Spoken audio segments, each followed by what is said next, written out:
Hello YouTube, Sim Basketball Operator here with another NBA 2K13 Association video. As you can see, Anderson Varejao is out with a broken hand. He injured it while simulating, and before my next game against the Pacers, he still has 1 to 2 weeks left. But in addition, the Pacers are missing another key big man, and that will be David West, and he's out for another 1 to 2 weeks.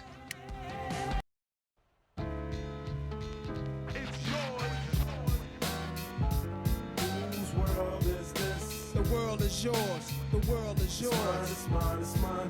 Whose world is this? It's mine, it's mine, it's mine. Whose world is this?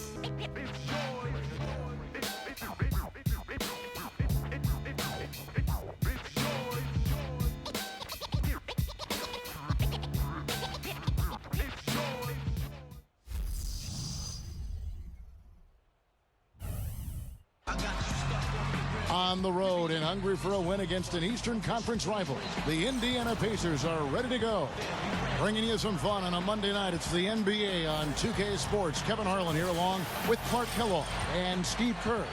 Here are tonight's starting lineups presented by State Farm. And guys, taking a look at Kyrie Irving, what do you think we'll see from him today? You know, the thing about Irving is that he's got great pace to his game. Kevin, he comes down the lane. It looks like he's in slow motion, but he's really not. He's just collected, he's poised, and he's got really strong legs, so he can get wherever he wants to go. Yeah, and even if he gets clipped while up in the air, Kyrie can go on and finish anyway. He's deceptively strong and really has a great IQ. You just don't see that kind of composure from a player who's as young as he is. They're continuing to soldier on without the services of David West. And that news, Kevin, means this team faces a very tough challenge. His production will be sorely missed, and it's not a problem they can just wave a wand at and make go away. I mean, this is when everyone else on that bench has to really come together and raise their performance. Alright, and I am back.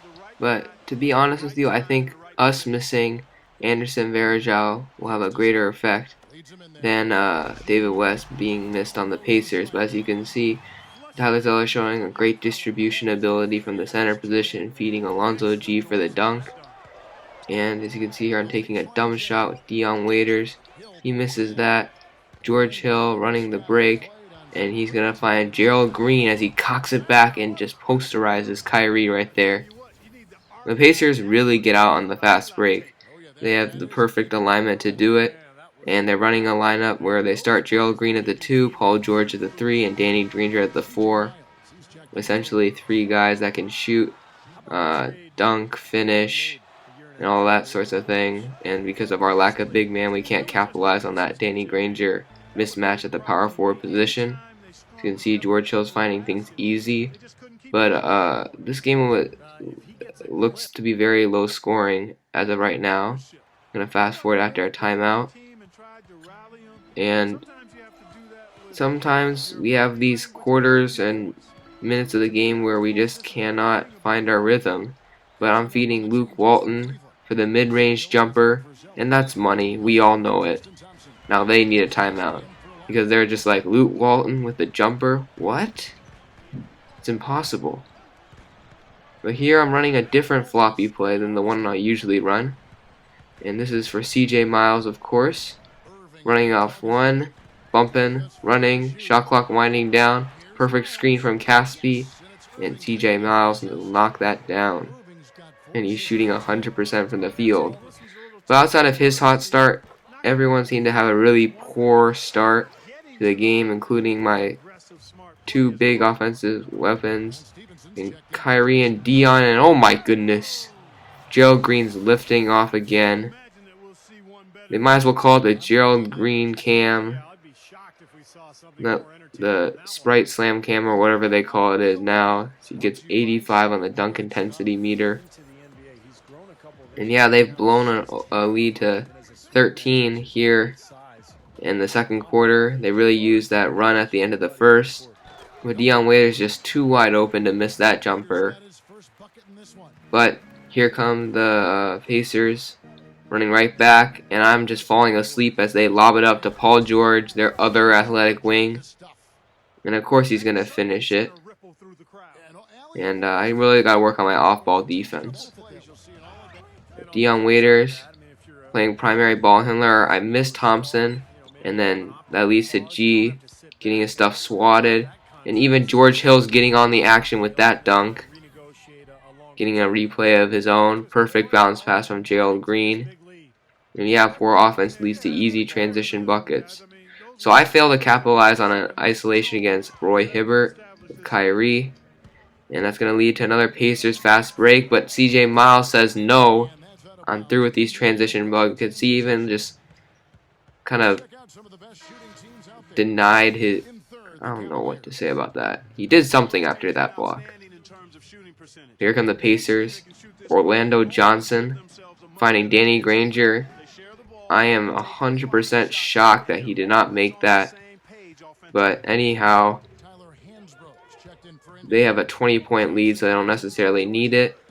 Well, here's Kyrie manipulating the pick and roll, finding Tristan Thompson, who I don't know what kind of pivot move that was, but that leads to the dunk.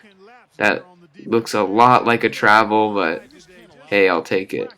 So end of the second quarter, we are still down by 20, make that 22, and it's getting really frustrating without Anderson Varejao, because even if his rebounding totals don't show up that well, his ability to just occupy the opponents in terms of when he crashes the glass, we're really missing that.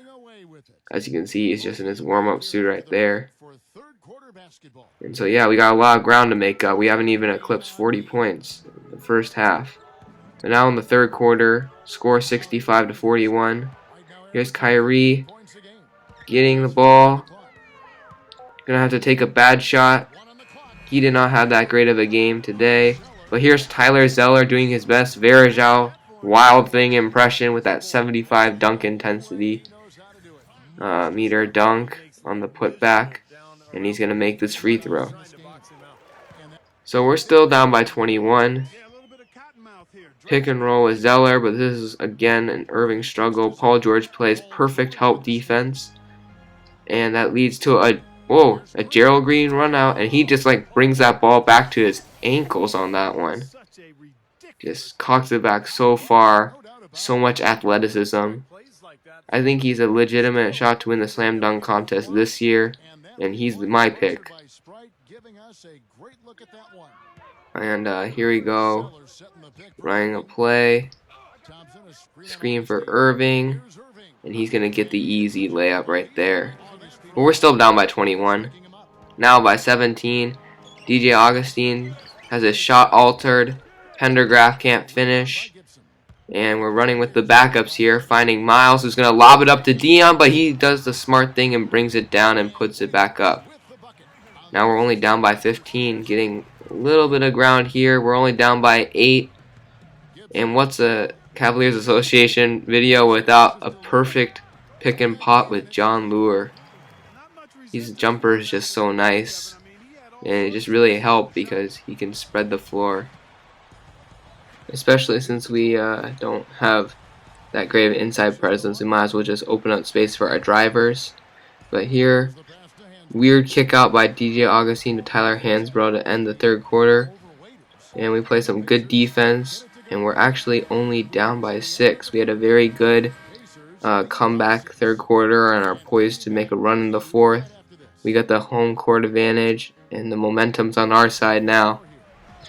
But here we go. I'm going to run a post up for Samardo. He's got a mismatch. And Samardo's got some decent post moves. Look at this up fake and then running hook off the glass. Fundamental, but he finishes it, which is nice. Here's Danny Granger. My mistake. Hack him on the jump shot. And of course Granger is going to make both. And because I remember my earlier trade, I'm kind of kicking myself for that. But I didn't really want any disgruntled players, but because of one injury, I'm down to an 11-man rotation, so my players are tired. And that's one thing I like about 2K this year, is that the simulation style really shows how you need to use all 12 of those players, even though in the NBA they may not use all 12 on a given night. But here's Luke Walton showing that mid-range money jump shot. Actually, this game it just happened to go in. Usually it doesn't. And I play decent defense on Granger to force the miss. We are only down by 2. Irving feeding Caspi, and we're gonna run a pick and roll with Tristan Thompson, and he gets the delayed pass and he finished it. So we have a tie game here. And so I think a couple possessions later they get out to, oh, we tie it back up at 89, looks like it. And here running our money play, Irving gets double teamed, no problem. Caspi gets stuck in the paint, but he gives out to G, who knows what to do with it in the paint.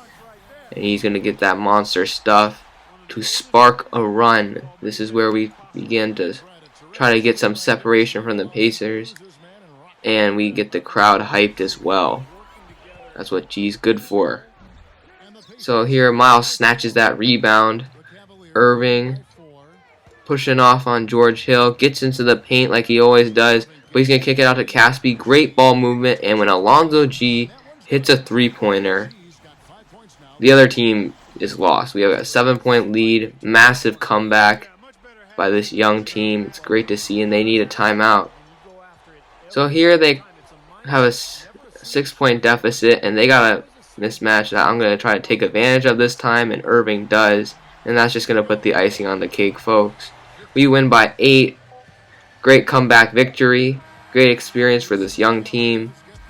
I was really pleased to see how we were able to just operate, even with a bad game from our star player, Kyrie Irving. And I think a really bad first and second quarters. I don't remember our totals. We'll check that later. But despite his poor performance, I think Irving was the player of the game. And yeah, we won with a short-handed squad. So as you can see, I don't know what's up with my game. Still don't have those little highlight clips at the end. Okay, so we scored a total of 39 points in the first 2 quarters, but then scored 64 points in the second half. We just went off. So we outscored them by 30 in the second half. And Irving had a really slow start, but he managed to still finish with 17 points and 14 assists. But that 6 turnovers is killer. Miles had a pretty good shooting day. Waiter, Zeller, Lewis, Samuels, Thompson all contributed. Alonzo G coming up with 9 points, mainly off dunks. And you got Luke Walton's 2 jumpers. And so yeah, all around game, be able to compensate for Kyrie Irving not dominating. But they had one guy dominating. That guy's name was Gerald Green. 13 for 26 shooting. Very good, very impressive. But again, just like Thompson's plays and Alonzo G's plays, they were mostly dunks. So you can see the stats were fairly even, I would say. Obviously, they got 9 big dunks. I managed to show a lot of them because they were just like mind-boggling how smooth those dunks were. But yeah, so this is a Sim Basketball Operator. More association videos on the way. And I'll see you guys next time.